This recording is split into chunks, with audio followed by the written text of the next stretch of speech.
네, 반갑습니다. 입시학원 하이퍼루트의 대표 원장 박준상입니다. 자, 오늘은 공통 질문과 개별 질문 준비 방법과 실제 면접에서 어떠한 태도로 어떤 내용을 위주로 말을 해야 하는지 간략히 설명드리겠습니다.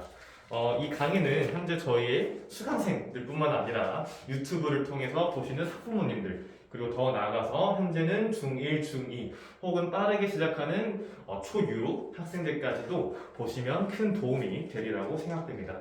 그러면 시간은 급이니까 바로 본론으로 넘어가겠습니다. 자, 첫 번째 공통 질문에 있는 학교부터 설명을 드리겠습니다.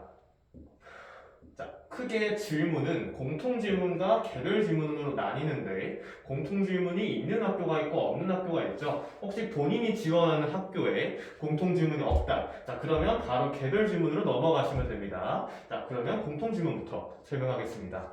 제가 매년 100년 이상의 학부모님과 학생분들을 상담하는데요. 면접 준비를 생각보다 만만하게 생각하시는 분들이 있습니다. 제가 만만하다라는 표현을 쓰는 이유는 그러니까 본인이 할 수 있다는 자신감을 가지고 자기주도적으로 혼자 준비하는 아이들을 저도 좋아하는 편이에요. 저도 실제로 그 나이 또래 때 최대한 혼자 준비하려고 노력을 많이 했고요. 하지만 잘못된 자신감이 잘못된 학습 방향으로 이어져서 잘못된 결과로 이어지는 경우도 꽤 많이 봅니다. 자, 그래서 제가 이 영상을 찍는 것도 있는데요. 혼자 준비하는 친구들 특히 집중해서 보시길 바랍니다. 자, 첫 번째, 공통 질문 많이들 하는 얘기가 뭐냐면 선생님, 공통 질문은 정답이 없는 게임이잖아요. 그러면 그냥 면접 당일날 편하게 보고 편하게 답변하면 되는 거 아닌가요? 저는 자신이 있어요. 그러니까 뭐 굳이 연습할 필요가 있나요? 라고 하는데, 자, 이것은 정답은 절반은 맞고 절반은 틀린 말입니다. 자, 첫 번째, 공통 질문은 맞아요. 정답이 있는 퀴즈가 아니라 본인의 생각을 주어진 시간의 제시문 기반으로 정리해서 말할 수 있는가라는 태도와 능력을 보는 것에 조금 더 초점을 맞춘 항목입니다. 자, 하지만 그럼에도 불구하고 명확한 정답은 없음에도 불구하고 분명히 요구하는 키워드는 존재합니다. 자, 그렇기 때문에 이 키워드가 무엇일지 제시문 기반으로 꼽아내거나 혹은 단문 담당 문제일지라도 내가 어떤 키워드를 위주로 말해서 답을 해야겠다라는 것을 항상 머릿속에 의식하면서 답변을 준비하고 답변을 하시면 됩니다. 자, 그 다음에 공통 질문이 있는 학교가 있고 없는 학교가 있는데 사실 없는 학교가 조금 더 많기 때문에 그 다음에 개별 질문에 대해서 설명을 드리겠습니다.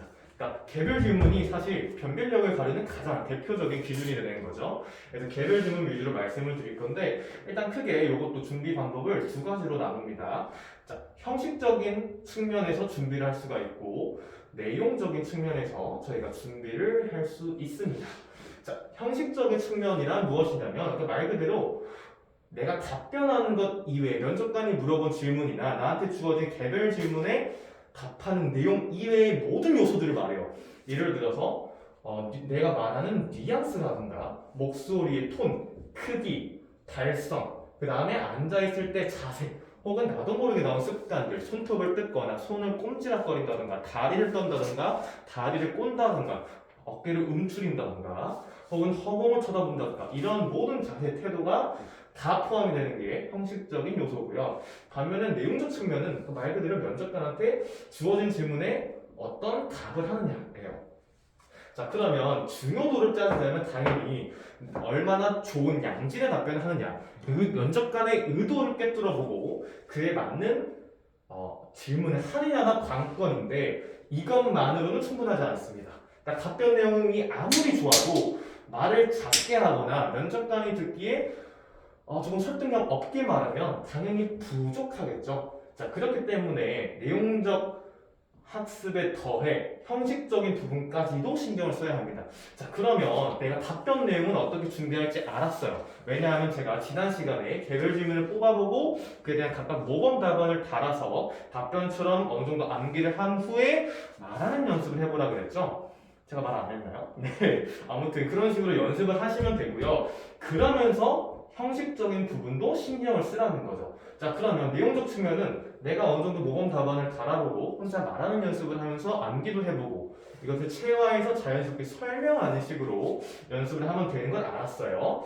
그럼 형식적인 측면은 어떻게 혼자 준비할까요? 자, 혼자 말하는 연습을 거울을 보면서 말하거나 혹은 핸드폰으로 동영상 녹화를 해보세요. 그러면 나도 모르게 나오는 습관들, 버릇들이 나올 겁니다. 그러면 정말 놀래요. 내가 의식지도 못하게 이런 행동들 한다고? 특정 단어를 되게 많이 반복하네? 발음이, 이런 발음을 할 때 특히 꼬이네? 내가 다리를 떠네? 내가 허공을 쳐다보네? 내가 머리를 흔드네? 이렇게 본인도 인지하지 못했던 습관과 버릇들, 혹은 내가 이 부분을 할 때 말을 좀 천천히 하는구나, 말이 꼬이는구나, 내가 발성이 안 좋구나, 내가 발음이 안 좋구나, 이런 것까지도 체크할 수 있을 겁니다.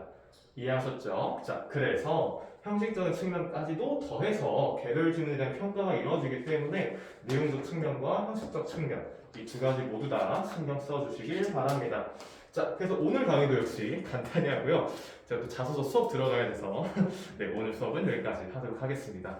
영상 보시고요. 궁금한 점 있으시면 제가 대표 원장인 제가 직접 답변 드리도록 하겠습니다. 네, 그러면 오늘 강의는 여기까지. 그럼 정식 수업 때 뵙겠습니다. 감사합니다.